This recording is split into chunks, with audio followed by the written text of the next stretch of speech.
Hello and good morning. Now, protecting your energy by starting your day with the right breakfast show is one of the best forms of self-care you can have. Good morning. Welcome. It is Wake Up Nigeria. Yes, talking about energy, I've got the best energy this morning. It's not because it was planned, it's because actually I need some more sleep. But hey, welcome. It's Wake Up Nigeria here. And as a self-care tip, we recommend that you take multiple doses each day of the week. Thank you very much for starting your day every single one of those days here with us here on Wake Up Nigeria. Now, one thing I can say is our Tuesday editions are usually the best, as we have loads of interesting activities lined up just to entertain, educate you, and hopefully spur you towards your goals. Absolutely. Now, permit me to, digress just for a little bit here. Now, today is the 28th day of September, and I've heard some people say that this month, September, is longer than the usual, normal January. Dreaded January, let's put it that way. I don't know how far true, because I thought September was quite one to remember. It was actually... Wow. Yeah, it did rhyme. I know. But the issue is, the ember months that feel like they just started yesterday are fast approaching December. Actually. September. Yeah, exactly. October. Meaning 2022 is around the corner. Hopefully you've put some things down for the fourth quarter. And we'll be talking a bit about that later on. My name is Titi Lion. And my name is Mazino Appeal. One person who's definitely ready for the last quarter of the year is Mr. Mike Mezzicano. And the crowd goes wild. Man, you don't put pressure on yourself, Jare. Just be there. Yeah. This already says saying 2022. People have not finished 21. Just allow us.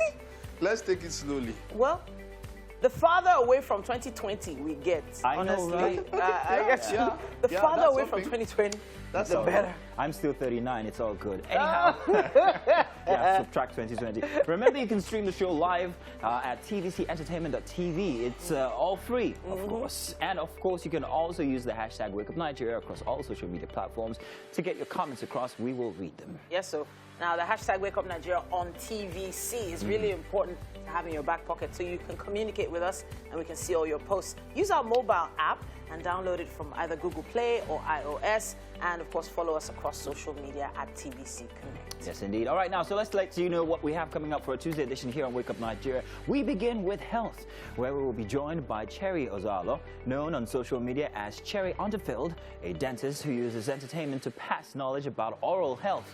She's going to be discussing an interesting topic you can't afford to miss. Yep. When did you go to the dentist last, Mazino? It's been a while, but I think I'll do that this weekend. This weekend? Yeah. Oh, have parenting as well coming up today. We'll be discussing the importance of managing screen time for kids, especially since school has come back in season. Finally, we'll have an actor and also director who started off professionally in Tokwedo's Shadow Waters and Frankie Brown's Serpent in Paradise. He was also casted as Chris Okereke in Mnet's biggest soap opera Tinsel.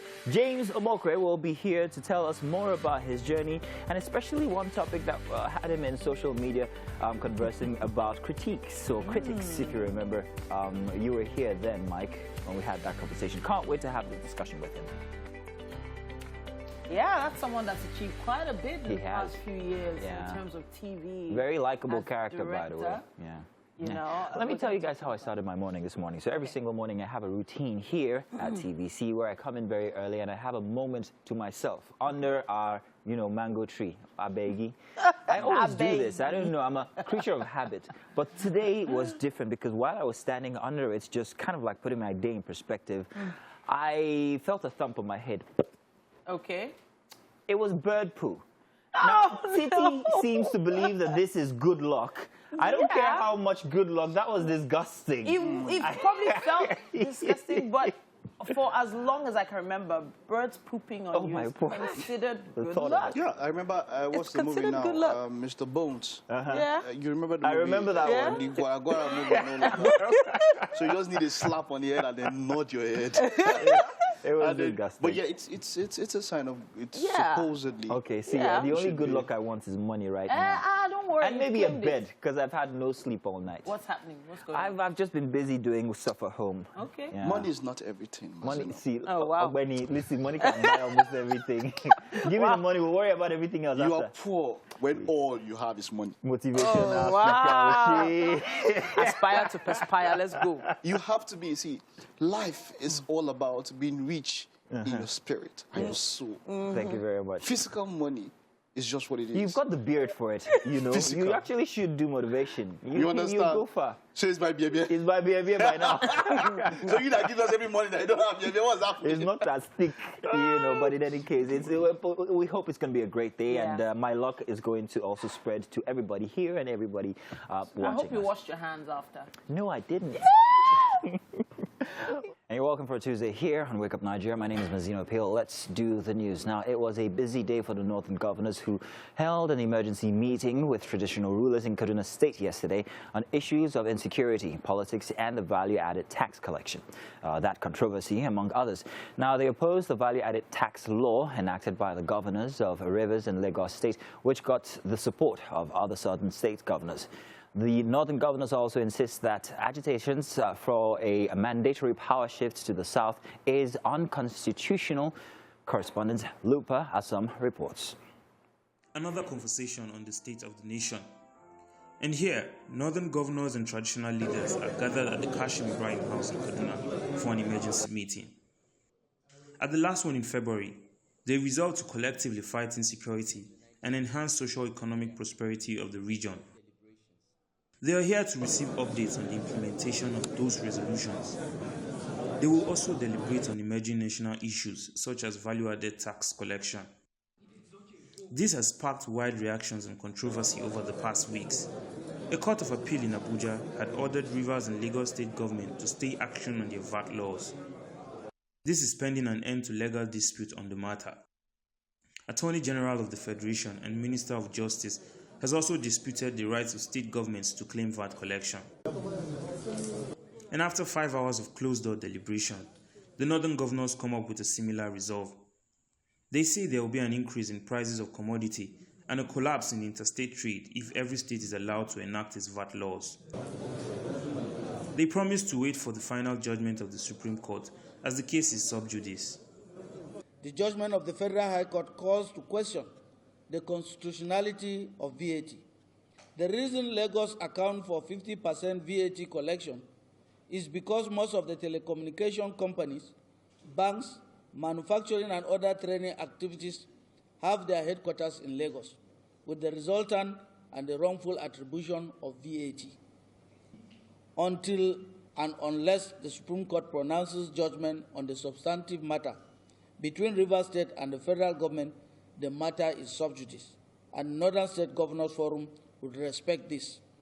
The forum condemns agitations by southern governors who insist there must be power shift to the south in the next election. They say there are no such laws in the Constitution. The forum observed that some Northern State governors had earlier expressed views for a power shift to any three geopolitical zones in the south with a view to promoting unity and peace in the nation. Notwithstanding their comments, the forum unanimously condemned the statement by the Southern Governors Forum that the presidency must go to the south. The statement is quite contradictory with the provision of the Constitution of the Federal Republic of Nigeria, 1999, as amended, that the elected president shall A, score the majority votes, B, score at least 25% of the votes cast in 2/3 states of the Federation. C, in the case of run-up, simple majority will win the election. The forum also called for the establishment of National Livestock Transformation Program as a substitute for open grazing. Other issues raised include the spate of drug consumption among the youth and the release of criminals by judicial officials. The Northern Governors Forum expressed readiness to work in synergy with the federal government to find lasting solutions to security challenges.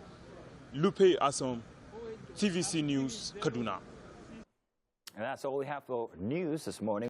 Welcome back and thanks for joining us. Going to take a quick look at what's happening on the covers of the newspapers this morning. And we're starting with the Guardian newspaper this Tuesday, September 28th, 2021. Power shift, your position unconstitutional. Northern governors reply South colleagues. Back federal government on VAT, says Lagos Rivers misunderstand the tax. They only exercise their right under freedom of expression, Southern Governors Chair reacts. Yoruba group flays NSGF. Traditional rulers says gentleman's agreement must be respected. The story starts there on the cover and wraps up on page 2. Now, we also have this headline here. Zamfara residents lament indefinite telecom shutdown amid rise in bandits' activities. Decry lack of access to ATMs, funds, families.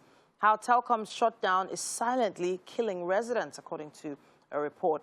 Neighboring states bear brunt of shutdown, and 34 killed in fresh Kaduna attack, 8 in reprisals, as NatComs urge state government to alternate shutdown.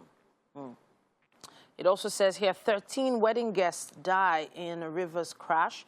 Page 12 has more on that.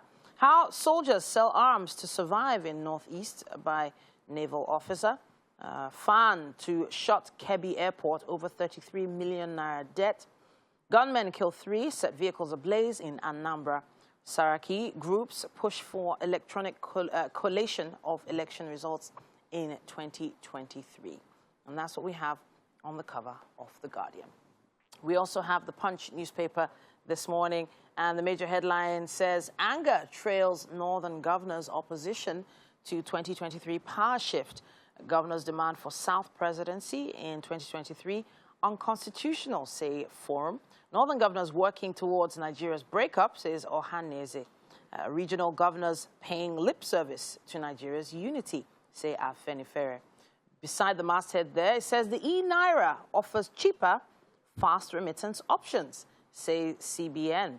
Federal government spent 1.3 trillion naira on agriculture imports in 6 months, according to the Bureau of Statistics. And Mambila Power Project construction begins before 2022, say Senate. And that's what we have on the cover of The Punch. And we're back. Now, something made me giggle just now. And I think Mike should take the floor at this point. Is that why you giggled? Yeah. Okay, so there was this trending picture here about NYSC manual. Although NYSC reportedly there's been some claims to deny it, or I'll try to explain it. Or try to explain it, But we saw pictures from different people who had picked up their NYSC manual about how to relate with kidnappers if you're kidnapped and how you people should prepare money, because of course we've heard stories that people who are going to camp and issue with kidnappers and all of that, and it brings back the discussion about how really important is this NYSC scheme. There was a discussion that was official at one point about scrapping it all together. And then people say, no, it was good, and all discussions or arguments for and against, and all of that. A bit of detail, however, the manual, if this was actually true, said that if you happen to be kidnapped, that you should relate in a friendly manner, in a friendly way with your captors, and also that you should call your parents or whoever it is, your family rather, and ask them to produce monies. So it's very. Are you sure it was a real? It's not encouraging, whatever the case is, that was actually a communication that was put out. Wow. They did put in some dailies. I think I read this in the Punch newspaper about how this might have been misinterpreted. However, and noting that it's still a secure scheme for people to go. But based on your argument from before about it being. Perhaps is it still relevant in Nigeria today? Exactly. See, I don't care whether it's relevant or not. My point is, don't put young people at risk, especially at these. And if you know if you are going to be posted to a high-risk area, you don't have to go. That's me. So whether it's relevant or not doesn't matter. The obligatory nature of the whole scheme is what really comes into question here. People are being forced to go into regions where they know nobody. A lot of people with different health challenges have over the years fallen ill in places that these are so many issues that have happened over decades. And I still call into question, is it still relevant? What was the main reason for the scheme in the first place? It's about unification. Yes, unification. If you're going to start arguing about whether it's relevant or not, or whether it should be scrapped or not, you should go back there and ask whether it's been effective when it comes to unification at all.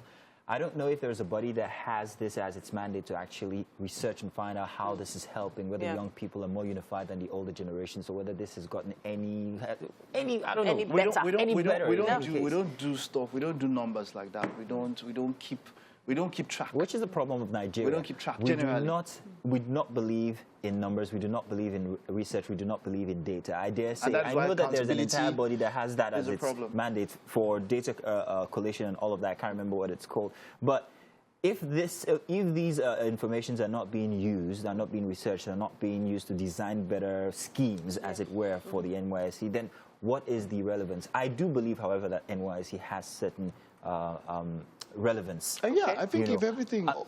I dare say that it's very, very instrumental when it comes to knowing your country, knowing Nigeria. Understanding the country. I do not understand when people are posted to places and then they have to, what's the word? They call it redeploy to other parts of the country which are convenient for them. I feel like... I do understand that there are health reasons and other reasons. But there are other ways to do that. That's why you have federal universities. Students in federal universities go for certain courses. They should be able to do exchange courses, exchange programs. Okay. That's what they do in other countries. Maybe science students from one particular state go to a science department in another university. Do this during the university period itself. And then make NYSC voluntary. Honestly, really. And then especially in the world, in a post or COVID world, a lot actually it cannot be exactly the same way. Exactly. You cannot send me to a region that is, that maybe the immunization rate is much lower, or I can have a higher risk of infection. So now it's even more, I can't just travel anyhow if I'm going for the scheme. So in such a world, in a post-COVID world or in a COVID world, we even have to be more careful. Like, what are the plans? What have we put in place? Is it the same, hey, let's all of us just go into camp? There's even still things like that are being ignored, like cholera, like Lassa fever. A lot of places are still going through all these things, so even though it's not in the news. Do you think to actually access the NYSC program remotely? Because I can effect change from where I am in the world, anywhere in the world right now, simply by logging on to some, platform or meeting so platform. Is it possible to have the NYSC run in a way where you can still do that, effect change from wherever you might be? It be voluntary, that you can go or not go, but I'm going to be in Lagos and still run a program that's still going to have some factors of effect in other states across the country. That's what I think is much more. If as a country we had all of that in place, or we had the infrastructure in place, yes, that could be possible. As it stands now, it's very impossible. So you think, scrap it, don't do it? Very impossible. I just don't feel it has that same relevance it had when it was started because all of the those years situation ago. of the world now, there should be some sort of adjustment to it, at the least. Exactly. If it's not taken out entirely for a short while, there should be some sort of adjustment. What do you think about the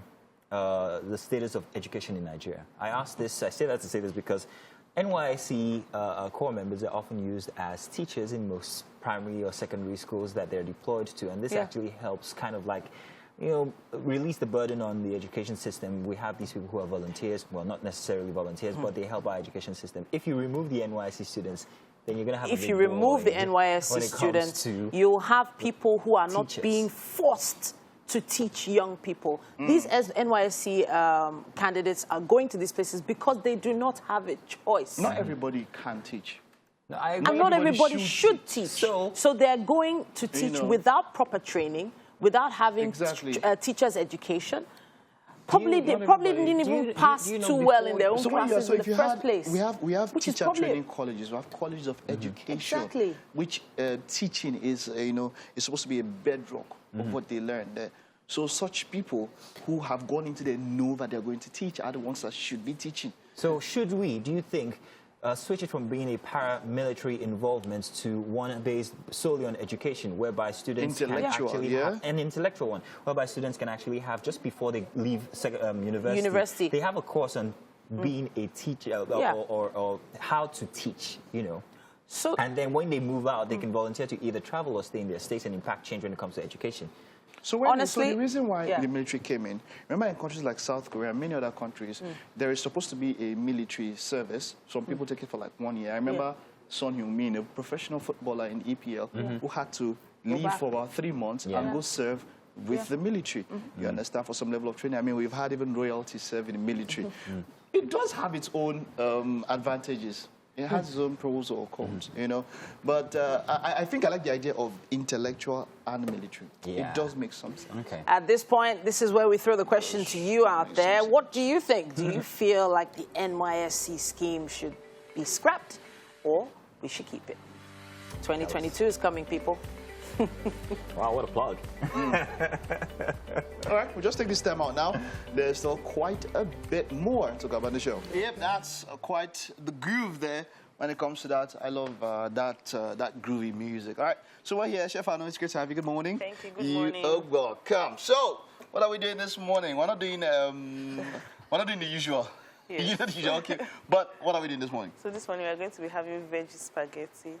Veggie? Yes, veggie spaghetti. Yes. Okay, veggie spaghetti. Okay, so what are we working with? Okay, so we have our spaghetti, our pasta, cabbage, carrots, green bell pepper, yellow bell pepper, onions, oil, dry pepper, salt, our seasoning cubes, our tomato paste, and we have our shombo and tatashi, also known as cayenne pepper and red bell pepper. Okay, so no beef?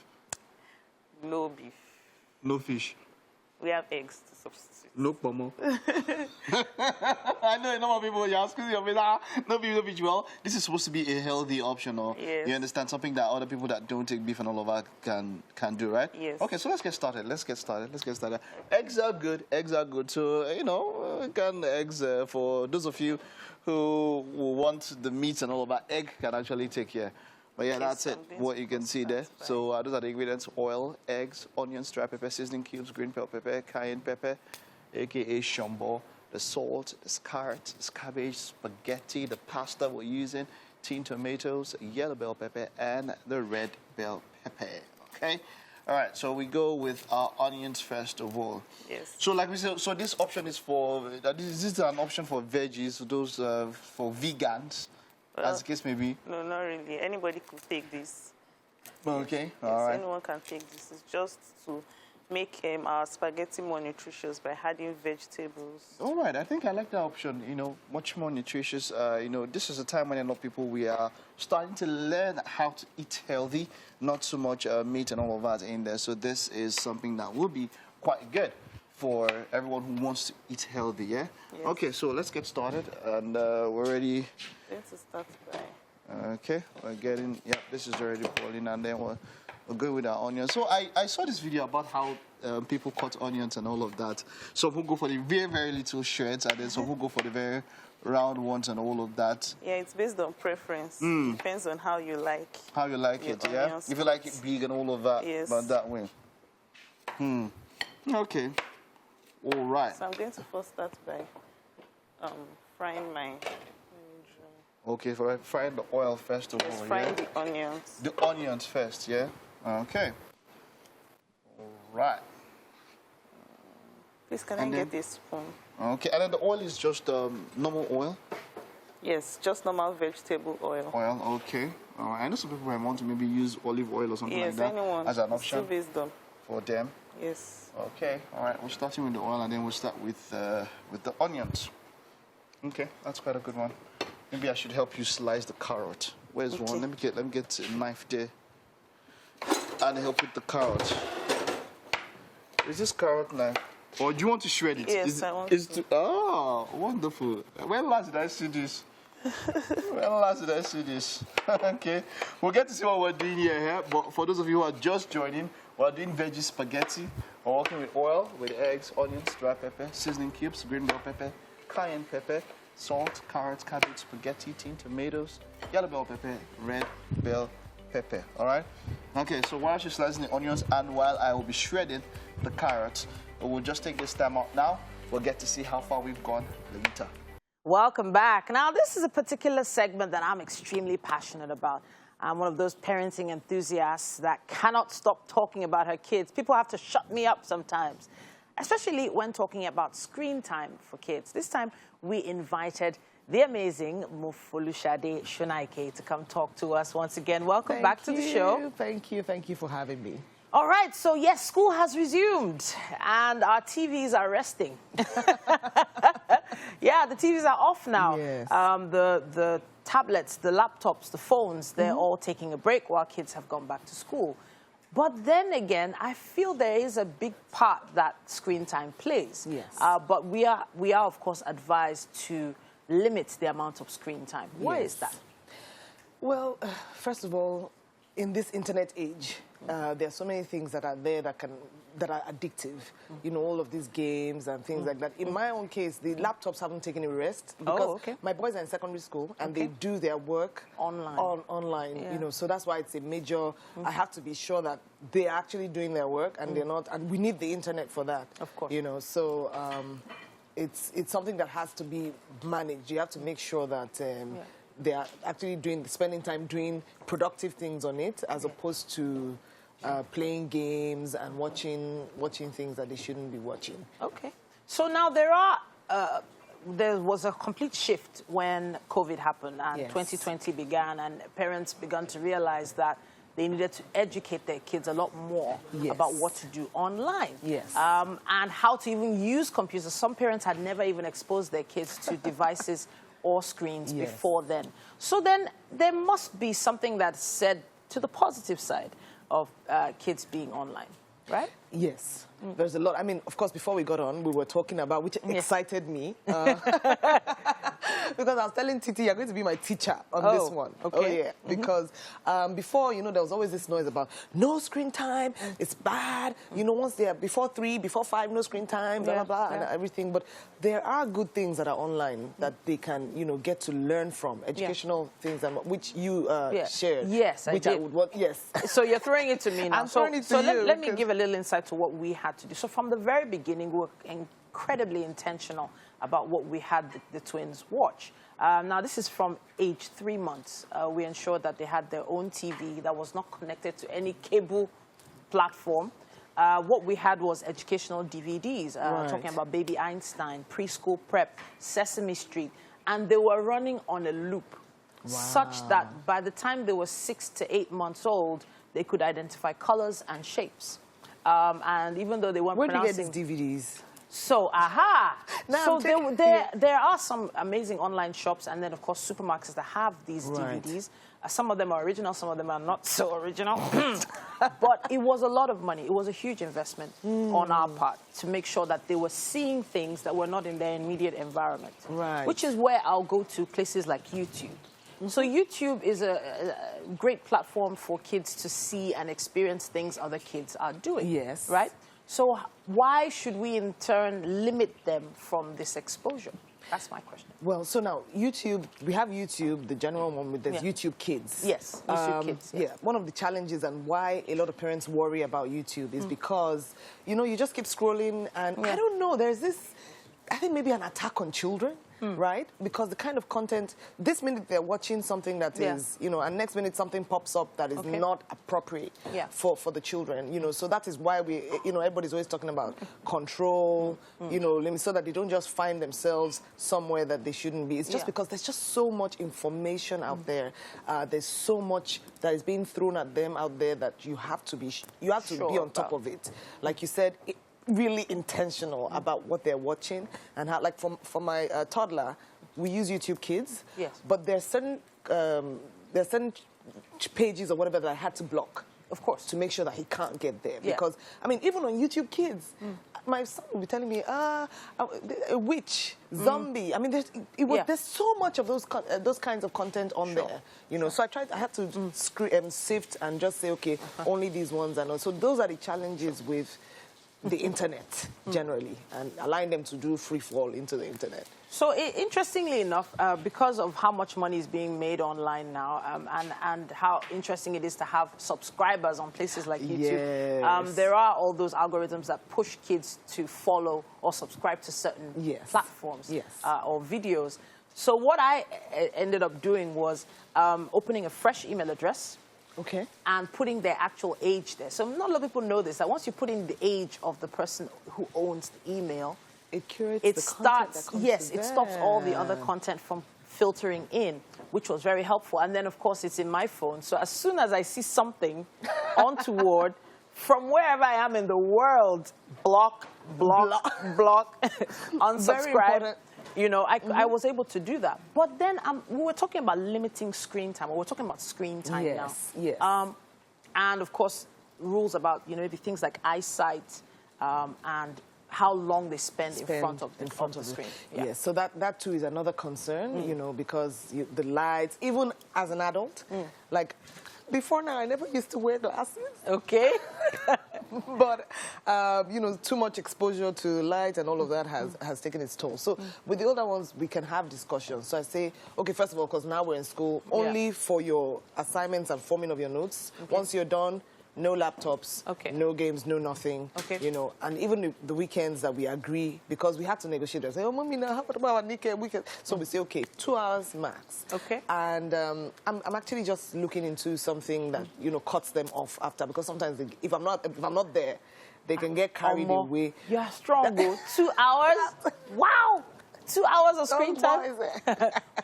But in that 2 hours, you're still monitoring what they're watching in that 2 hours. And what they're doing, yes. Goodness me. Yeah, so like I have this family Gmail subscription.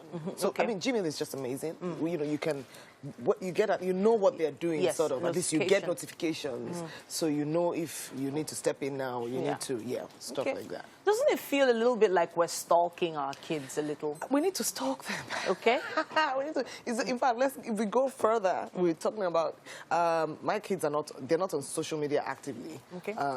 I manage it's on my own phone. So if you want to do anything, you come. Yeah. So like you see some parents who say, "Oh, I'm not on Twitter. I'm not on." If your kids are anywhere, you need to be there. Yeah. Stalk them, I bet, because the world is full of. Yes, it's an interesting world, believe it. It is. And so there are a lot of helpful applications that help you monitor kids now online. So honestly, I don't think 2 hours is going to work for me, because there's just too much knowledge I need to pump into their brains. It's probably going to take 3. But I'll space it out. Right. You know, maybe. So it's not at a stretch. Yes, not at a stretch. Maybe just space it out every other hour, then you can go back.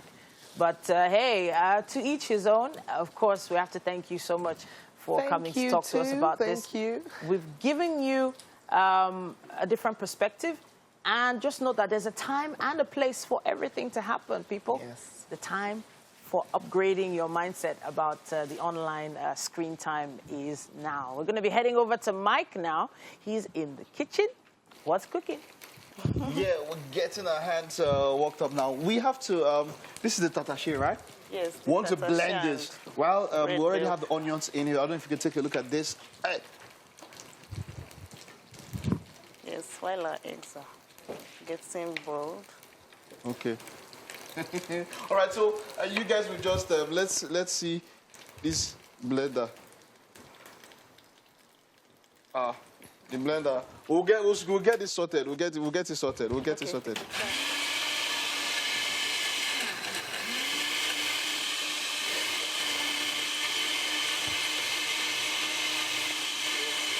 Fine. I love blenders. Yeah. So how do you dodge when all this, you know, when you find something and all these things that sugar? How do you just trying to be more careful. You just try to be how? There's no how, because the thing will be jumping up. So I like this. You can use it as a shield. You can use this as a shield, yeah. I like this blender. Okay, good. So we're going to. All right.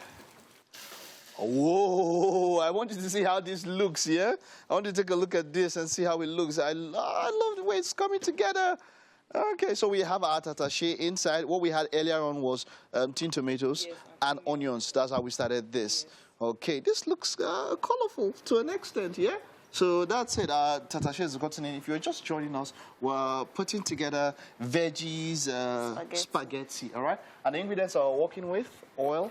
We also have eggs. There's onions, dry pepper, seasoning cubes, green bell pepper, cayenne pepper, a.k.a. shombo. We have salt. There's carrot. There's cabbage, spaghetti, of course, which is the pasta that we're using, tin tomatoes, yellow bell pepper, red bell pepper, which we just blended and poured into the sauce and all of that, eh? Okay, so our yellow pepper now, we're taking off. Why do we take off this seed? If it's too much, it will make the veggies bitter. It will make the pepper bitter, yes. Okay, I thought the spice was in that seed. Oh, well, personally, I removed the seed. Okay, so maybe this is just for color, yeah? Yes. Not really for, it's not like it adds anything spicy that. No. But it's vegetable also. It's vegetable also, okay, yeah, true. So And also We've to already make done it that for the green colourful pepper. and We've already beautiful. shredded our carrots. Wonderful, which looks quite good here. We'll get ready to touch our cabbage much later on. Of Yes. course, we have here this is our dry pepper. All right, and then of course salt and our seasoning cubes there. Yes, so we're and going of course to the pasta we're doing. fry the yellow and green bell pepper alongside with the carrots and cabbage. All right, how long is this going to boil for? Once it's fried. Once it's fried, that means Yes. once the water is out, right? Yes. Is that what you mean by once it's Yes, fried? yes. Okay, Once so it's- we go up until the water goes out. And that'll Yes. take like how long? Like 5-10 minutes. Okay, Yes. depends on Depending the on kind the of quantity cooker. of water. Water, and then of course the intensity of the heat from the Yes. cooker that you are using. I was somewhere for a short while, and the intensity of that cooker, if you just leave something for 2 minutes and come back, Gets it is burnt. So you really do have to be careful when it comes to the intensity of the cooker that you're using if you are getting this prepared. All right, we'll just take this time out now. Quite a lot more to come. The first lap is done. Second lap right now. Welcome once again, right. people, and spend more time with people who bring out the best in you is what we always tell you to do, not the stress in you. Yeah, you don't need that. Yeah, there are quite a few people that have that thing that they do to you in your environment. You need to spend a little less time with them and spend more time with us. Definitely. That's our advice. And hey, everything's fun and exciting right here on the show, Wake Up Nigeria. You bet. Now, welcome to the second hour here. We still have plenty to share. This is not when you want to, kind of like leave the room. You know, stay, be late for work. It's okay, as we take things a notch higher this second hour. Mike is hanging out with our chef. Yeah, he in feels the like he has done kitchen. work because he pressed one button to blend. Wow. You Mazino. can see all the things that I've been doing, Mazino. You're blind to progress. Wow. Okay, but then we have our cubes here. Our seasoning cubes have gone in. The pepper has gone in. Salt has gone in into our paste. It's almost dry, right? It's almost fried. Yes. Okay, because I can see the water bubbles have already gone out. So yeah, we're making some progress on our veggie spaghetti. And in quite a short while, we'll be ready.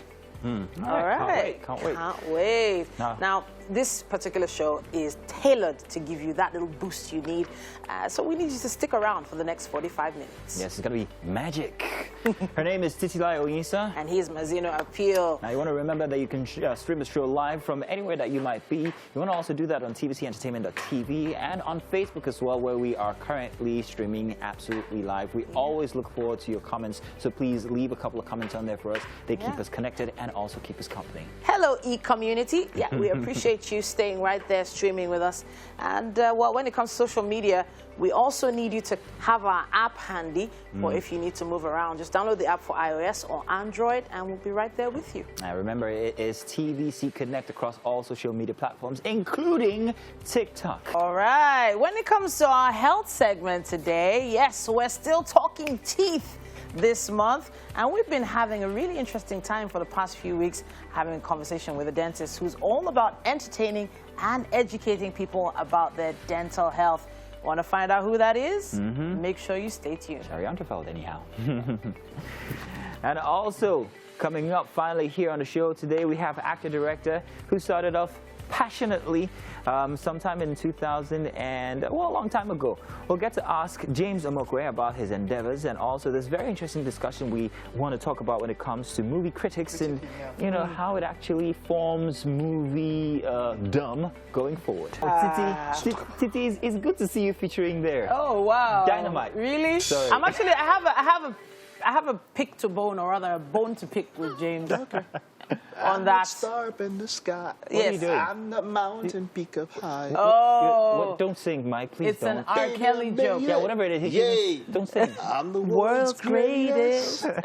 I'm that little bit of hope with my back's You against know, the ropes. there's nothing you can say. Yeah. No matter how He's the world's bad greatest, it might seem, but he's he's the been greatest. found guilty. Dude is, he's been found guilty. All 9 cases.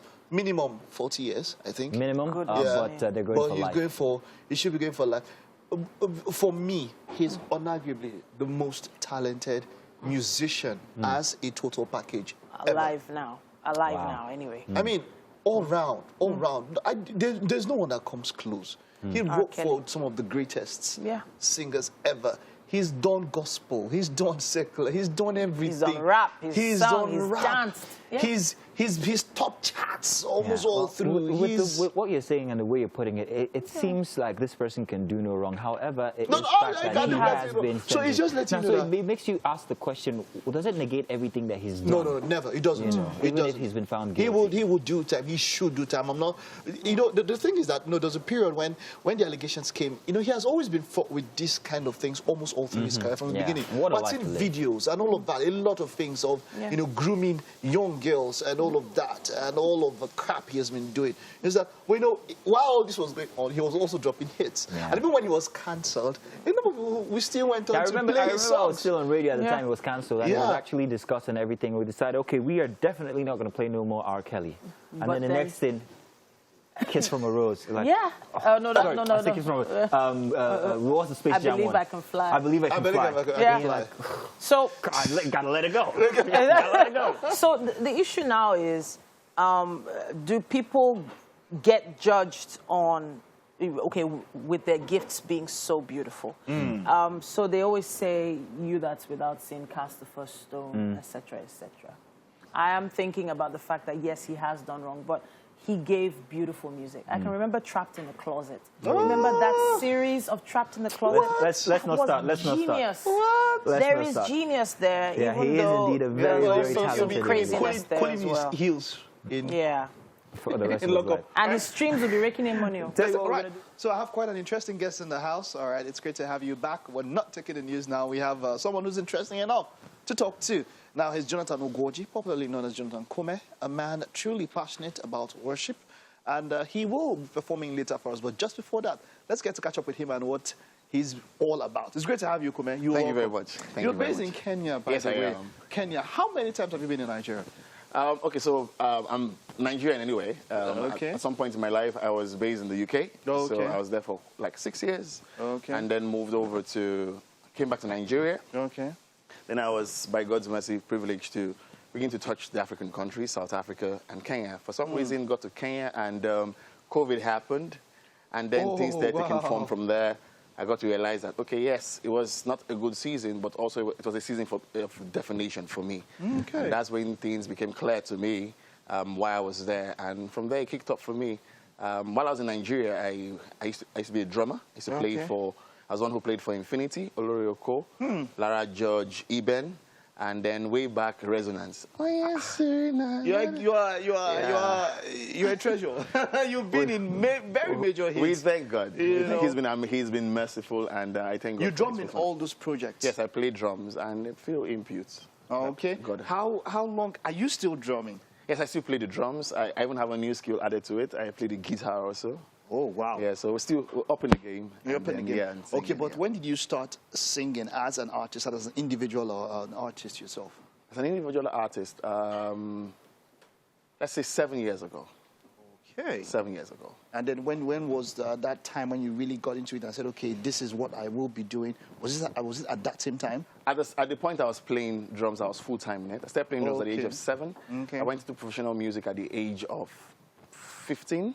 Yeah, and from there it was all about music, gospel basically. But I was never, I think for my love for God, I never explored secular music. What is gospel music? Okay, so gospel for me is the message of truth, which is Christ. What I understand Christ to be, and what I have committed myself to do for him in terms of, okay, you're the giver of what I have. Let me use what you've given to me to enhance the kingdom, your kingdom. So when I say gospel, I basically mean Yeshua's message, Christ, Jesus Christ. Christ, Jesus, that message. Now, a number of people will tell you that what a number of artists do is church music is different from gospel music. Why do I say so? Or why do they say so? They say gospel is meant to reach out, to get to, in quote, the people that you want to reach out to and you want to get them. So it's different from what you play to the people who are already in the fold. I don't know if you get what exactly what I'm saying. What do you think about that line of thought? I kind of have my reservations for that because for me, I believe that the message is not true. It's not two, sorry. It's one, which is Christ, the author and the finisher of the faith. So I shouldn't have a message for you who is in Christ and have a message differently for the one who is out there. Because when you found Christ, there was no special message given to you. It was the same message, which was Christ is Lord. So the most important, what I would say is, when you find yourself in the four walls of the church, one thing should govern the worship there, which is His Spirit. So if, for example, if we're in church and His Spirit directs us to pop, we do pop.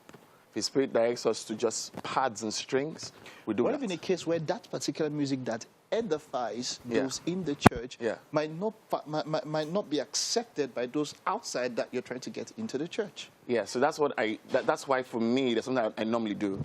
I allow His Spirit direct me. Okay. So it's like, what you call, you know this, the tray the makeup artist has, that has different.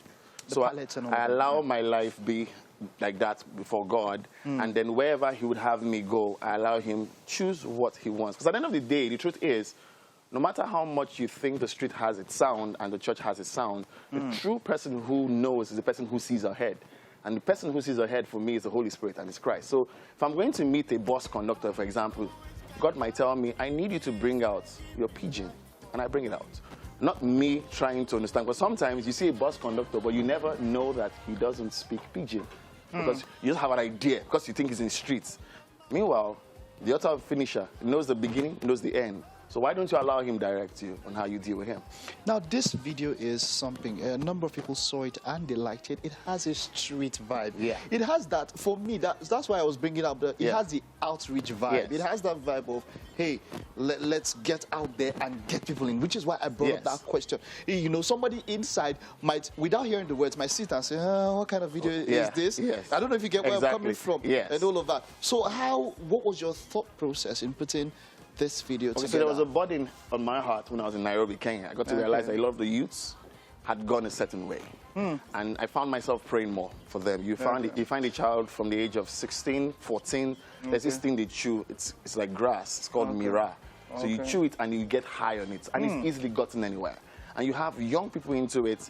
And then I was sleeping, I went for prayers, and I woke up one morning. Honestly, as I went for a vigil, I just hey myself, you be God, you know, this is the first pidgin song I've ever written. Okay. And now I did not write it from, like, I need to get to the streets. No. It just came to me. It just came to you. Do this song. And I was like, okay. And I tried it. It's new to me. But it's one thing I've learned is, in the walk of faith, do not be scared to jump in a pool filled with sharks as long as Christ is leading you. You jump. So that's what I did with this song. And voila, came out, and we got a lot of feedback. Some people had kids who had reached out to me saying they really want to know Jesus more. So basically for me, I thank God that finally the talent, the gift God has given us is giving us a very good platform to evangelize. Fantastic! We had Jonathan Kome there. Amazing, amazing, amazing, amazing. I feel like there should be a round of applause in the studio for him right now, please. Great, great, great, great, great, great. Amazing. Now, from that burst of music, we have a little flash into reality of our health. And to help us with that, we have a sweet lady called Cherry Ozoalo. Now, she's better known on social media as Cherry Anterfield. She's a dentist who uses entertainment, or let's say edutainment posts on her social media to pass a lot of knowledge about oral health. And it's always a pleasure having you in the studio. Welcome back. Thank you very much. All right, so I just noticed something. Okay. Last time you came, you had braces on. Oh, yeah? You don't have braces on anymore. No, I don't. Okay, so you need to talk to us a little bit about that. Touch on that. Okay, that was fashion braces. Fashion braces? Yeah, and one is not supposed to wear for too long. So, yeah, I had them taken out. Wait. Braces for fashion? Are you kidding? No, I'm not. Oh, okay. All right. No wahala, no wahala. Thank you. But it's always great having you in the building. Thank you very much. Okay, so now, from the images that we saw on the screen during the highlights, I could see holes in teeth and cavities and the likes. I'm always so wary about seeing things like that because it just reminds me of how my teeth actually look. So what do I do if I feel like I'm having those kinds of challenges? Okay, so first they're called caries or cavities. Yeah, caries. Okay. Yeah. So they come because of negligence, actually. That's the bottom line. Okay. Yeah. So because if one sees their dentist twice a year as recommended, it can be detected detected at an early stage, and it can be attended to. When I say negligence, I mean like there are other factors, there are major factors that cause it. You know, like sugary food substances, not brushing effectively. Many of us brush, but do we brush effectively? Brushing morning and night, everybody says morning and night, but how many of us actually brush morning and night? And when we brush at night, do we brush at night then go ahead and eat something? You know, so all those things contribute to the fact that these holes can form. Of course, there is a bacteria called Streptococcus mutans. That is what actually causes the holes in teeth. So when someone has a frank cavity, it's called a frank cavity when you can actually see the hole, or the dentist can detect the hole. There are basic things the dentist can do. Clean it up and cover it. Now that's a filling, right? There's a filling, There's a basic filling, And the science of dentistry has advanced so much that when this filling is done, even the person might not be able to know where the hole was actually, because the dentist chooses the exact color of the person's teeth, and does a very good job in cementing it properly. Now, there are levels of a teeth, like a teeth has 3 layers, a tooth has 3 layers, the enamel, dentine, and pulp. Now, if this hole or this decay has gotten all the way to the pulp, it won't be a regular filling anymore. It won't be a routine filling. So a dentist might have to do something called an RCT. It's called root canal treatment. Therapy. You're fine, you're fine. So that is something that a lot of people dread. Because root canal therapy equals pain. Because that nerve is so, the fact that teeth are in your head already, they're it's so close to your brain, it just feels like you feel it even more. Even though, you know, pain in any part of the body can get severe, but I'm just saying it's right there in your mouth. It's, people out there understand what I'm trying to say without using language. Before it gets to that stage, if we notice we have holes, what do we do? See a dentist. And holes can actually cause severe bad breath. You know, some people they say, I brush morning and night, but I say I have bad breath. You probably have a hole somewhere. See a dentist, and the dentist knows exactly what to do, basically. Like the filling or the RCT.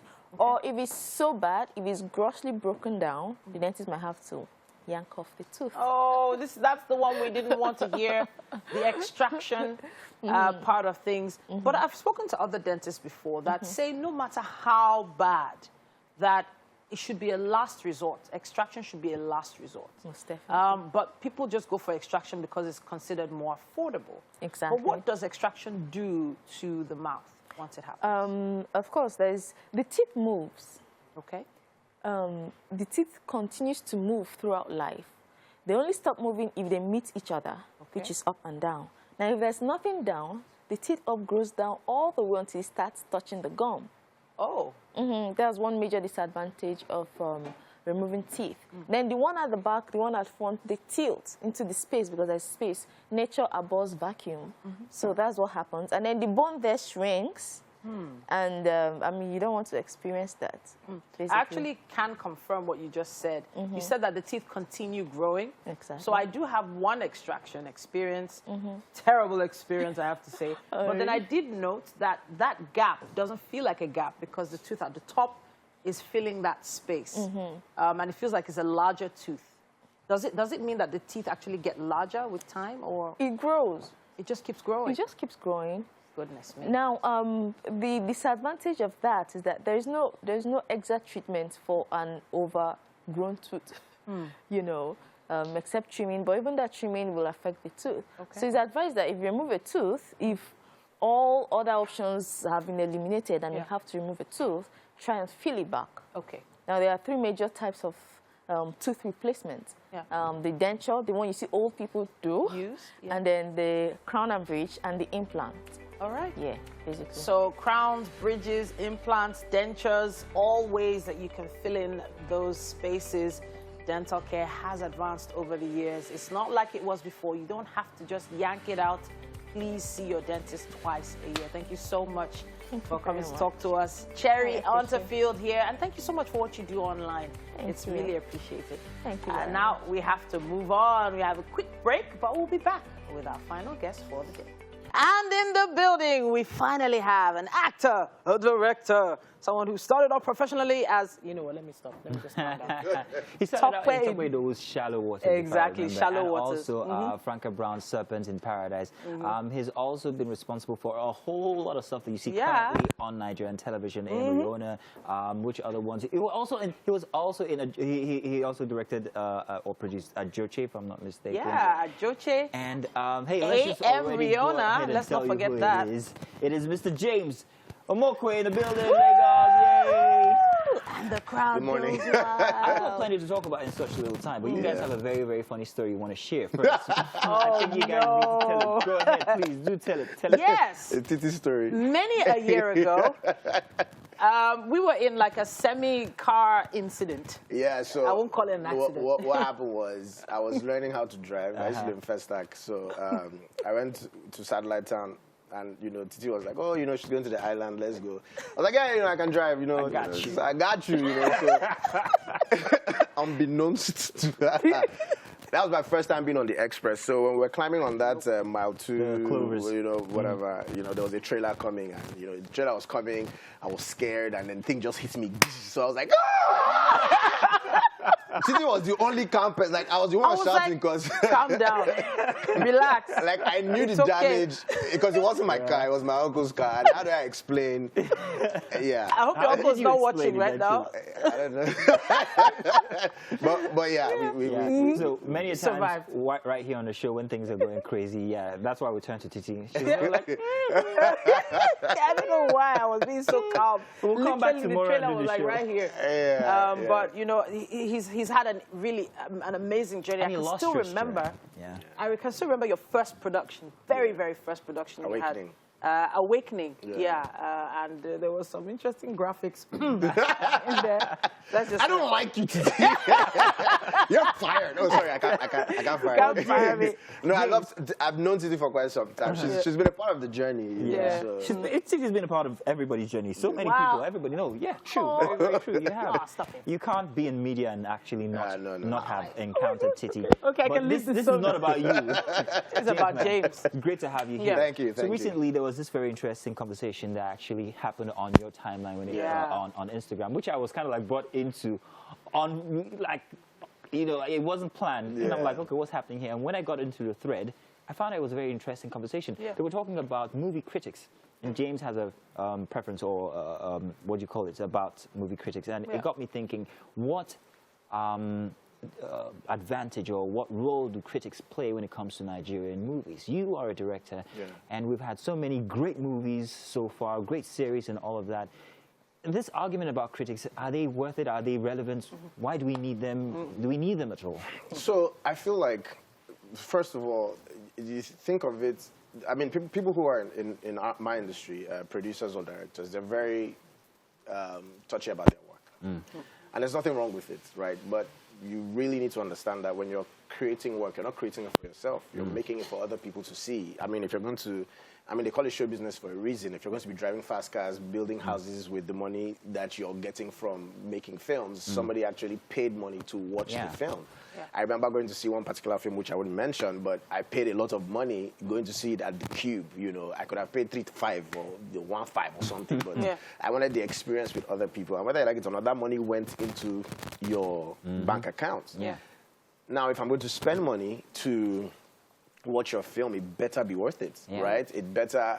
I may not be a professional in terms of story arcs or whatever, but the film has to be interesting. I can't waste 1 hour, 30 minutes paying for something that I didn't like. You would complain, like what I said when somebody was like, "Oh, people should stop complaining about stuff." And I told the guy, I said, if you go to the restaurant and you know you pay for food and you complain. How do you expect the chef to feel? And the guy was like, hey, it's my money. I said, so are you a chef? Do you know how to cook? You may not even know how to cook, but if you go to a restaurant and you eat crappy food, you have a right to say, I don't want crappy food.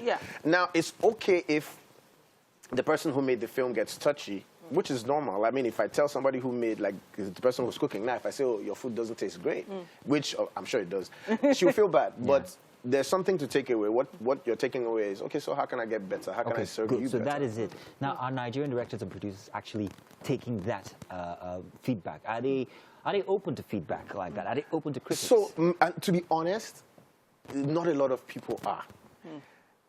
I've done 3 shows for Africa Magic, like, you know, big shows, and they're like Facebook group and Twitter groups who their life every 8 o'clock is dedicated to talking about these shows. Yeah. There are times when I read all these messages, and there are times when they're like, the show is crap. Oh, the coat they wore is dead. Oh, the hair is horrible. Yeah. It hurts. Do you get? But you have to take I'm asking myself, where did we go wrong? Yeah. So for me, and to be honest, it never started like that for me.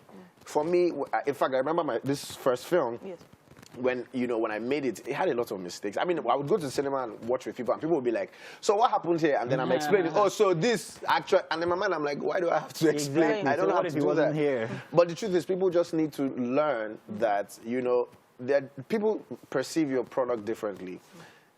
Yes, there are people who are terrible about it. There are people who will come and tell you, your film sucks, you know, and they'll say all sorts of things and whatnot. I understand, and I get that you feel bad, but the truth is, you can't make everybody happy. Sure. Some people are going to say some stuff. Some people are going to say stuff that actually makes sense. You take the ones that, you know, make sense to you. Look at this incident here. Yeah. Talk to us about that. The fire. Oh, so that was from Ajoche. On the last day of filming, we were supposed to do a scene where the episode before then, some guy used the dynamite and blew up the entire that was the place. dynamite So we're supposed to make the place look like it had exploded. Right? Okay. So one of the guys there was trying to, you know, burn some things here and so on and so forth and blah, blah. And we had finished. And the guy's like, you know, let him just light a candle and whatnot. And then the roof of those things is made of thatch, and it's like fuel. So you see, the fire is here, and the thatch is way up there. Wind blows, something happens, and wow. So in 5 minutes, that entire place. But you see, and I hate to say, I mean, I'm a religious guy, but the way God made it, that when that whole place, where we put out the fire, there's not, I mean, if we had done it on our own, it wouldn't have looked great. So it looked, the fire was like, you know what, let me help you do this. Step back, I'm going to help you out. So, you know, so that was it. And that's how we finished the show. And it looked so real, like, you know. And I dare say people I did see some comments where people say, Nigeria's Game of Thrones. But even you are laughing about that. Yeah, because, I mean, I don't know if I should be, I'm trying to be humble. Okay, go ahead. But people did say, even when Riona finished, everybody was like, oh, Game of Thrones, come and see how the show ended. I like the fact that people did, I mean, Game of Thrones is a better show, come on, whatever. But I like the fact that in terms of story, people compared the show to Game of Thrones. I mean, it makes me feel good. So about that story, about the whole thing, when you are putting together this whole universe, how do you go about selecting people that you want to work with? So the way it happens is that the channel, you know, there's something called a story workshop. So they select a head writer, and then the head writer selects a couple of people, story editors and other writers in the room. There are like maybe 6 or 7 people, then plus myself, plus my producer, line producer, and some other guys from the channel. So we sit down for 2 weeks in a hotel, and we're like, what is this story going to be about? Nice. So in those 2 to 3 weeks, we're thinking about 80 episodes of the story. So we first draft 80 episodes of the story. It comes back to us, comes back to the channel. Once everybody likes it, we now do story breakdowns, and then 80 episodes come out. Then we do another workshop for another 80, and then we do another workshop for the rest. Okay. That's how it happens. So let's talk about set design now, because it does seem like you created a whole world. First of all, where is it? And no, if you told you how to kill you, come on, man. No, I mean, I can say come on now. So the first Ajoche we did at the back lot of Amen Estate. So there's this particular place. I mean, they were going to build an estate there, but it was like open field, barren land. Yeah. We did 4 acres there. Wow. Riona was some back lot off of Lakoe. Oh, okay.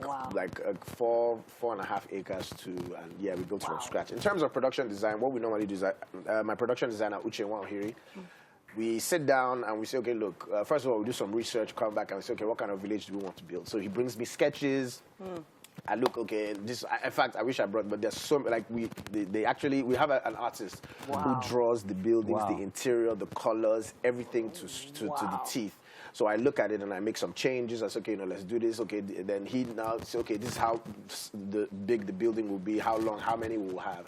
And then they go ahead and build. So I go inspect. I say, no, I don't like this, move this here, do this, and that's how we build. Wow. So you're making this all sound concise, but this is a lot of work. It's a lot of work. It takes I 11 to 11 weeks to build. First of the way you speak, I can see that you're trying to put in so much in there.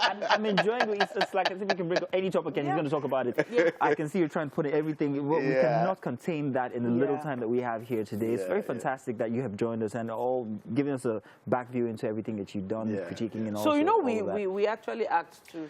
I know now. Please ride me into the Father of Dragons. And then when we come back, we're going to be feeding this man here. We'll be right back. Just stay tuned. Wow. So I like your take on critics. That means, how do you tell someone you know, a friend, that you did crap? I mean, you can't say crap. So that thing that you did, get us.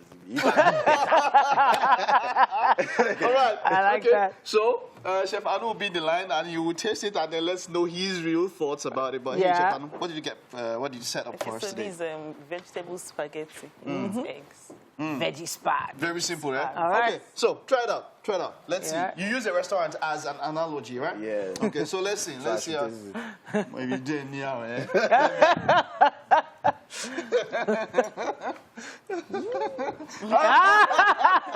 Please don't leave our set. Please. It's actually very nice. All right.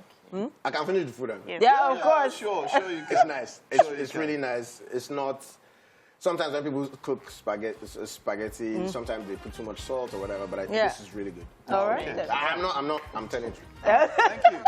Thank you, James. And here's wishing you the best in your future productions. All right. So it's been a wonderful Tuesday. And of course, Mazino has nothing to say. He definitely has nothing. Mike. You don't have words of wisdom, do you? Do you have any word of wisdom? I just wanted to remind James that please, it has to be a green outfit or something close to Loki. I don't know. Cockroach brown. Anyone, man. Just make sure there's a dragon in it. Not to worry. So coming to a cinema near you, Mazino and TITI featuring James Omokwe's movie. What is it again? We'll see you tomorrow. Bye-bye. Bye.